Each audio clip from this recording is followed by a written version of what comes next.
Friday Night Blitz is sponsored by your local Fairway food store.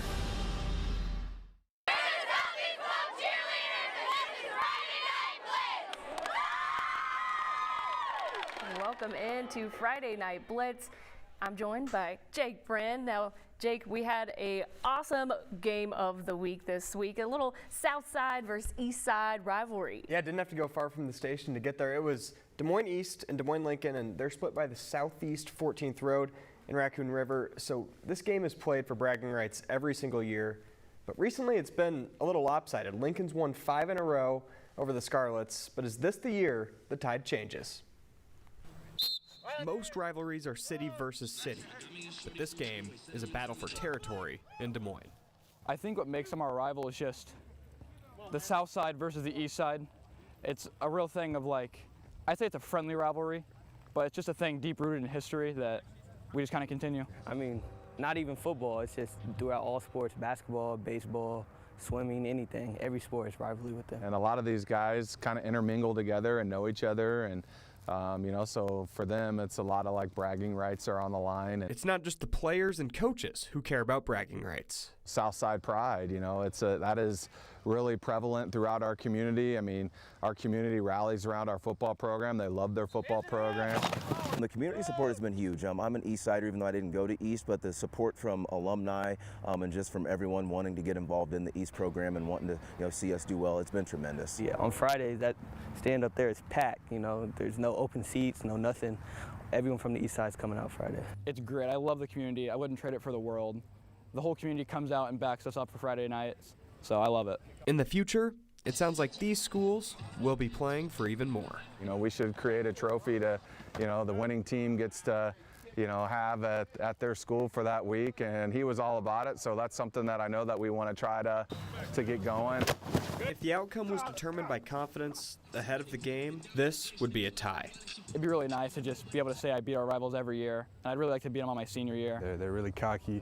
They think every year they're going to be better than us, but every year we show them why they're not. I want to leave it all on the field 100%. I want people to talk about me at the end of the game. I would love to be able to go there and beat them at their own home field and make them feel bad about the rivalry. Friendly or not, tonight it's all about what side of the river you're on. I don't like nothing about the South Side. It's East Side. You can't like them. All right, let's get to that rivalry game. You can see it there. Running out of the tunnel.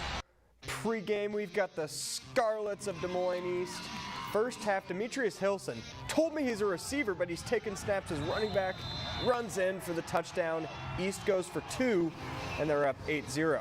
Still in the first quarter, Jakari Patton, the quarterback, keeps the read option and goes for the corner, and he gets it. 14-0 East.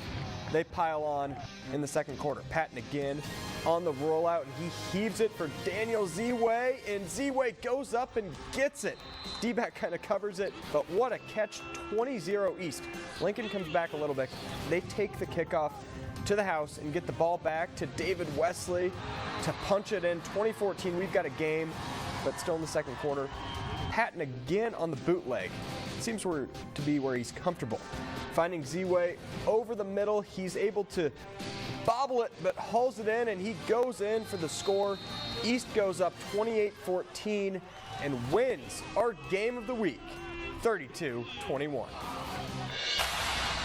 And they get those bragging rights, most importantly. Well, let's take a look now at the Game of the Week choices for Week 5. Now, just a reminder, we have you vote on the game of the week a week in advance. That way it gives us some time to set things up with the teams to provide you with a preview of the matchup leading up to the actual game, just in case you were wondering why we're already looking ahead to Week 5. So here are your options. DCG versus Winterset, Southeast Warren versus Montezuma, North Polk versus Algona, and Waukee versus Johnson. Voting is now open, and you have until next Friday to cast your vote.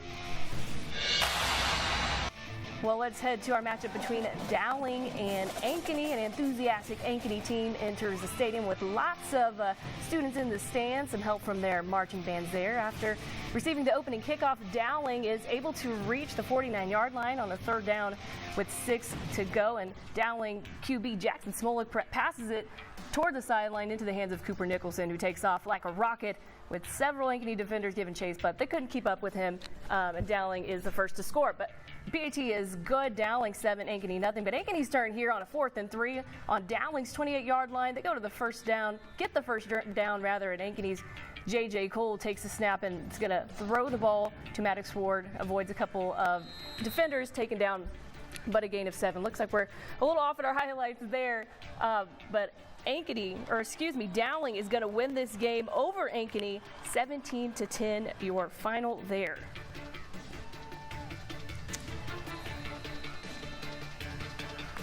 Well, we are going to take a quick break, but when we return, we head to Van Meter as they look to rebound against Winterset. Stay with us.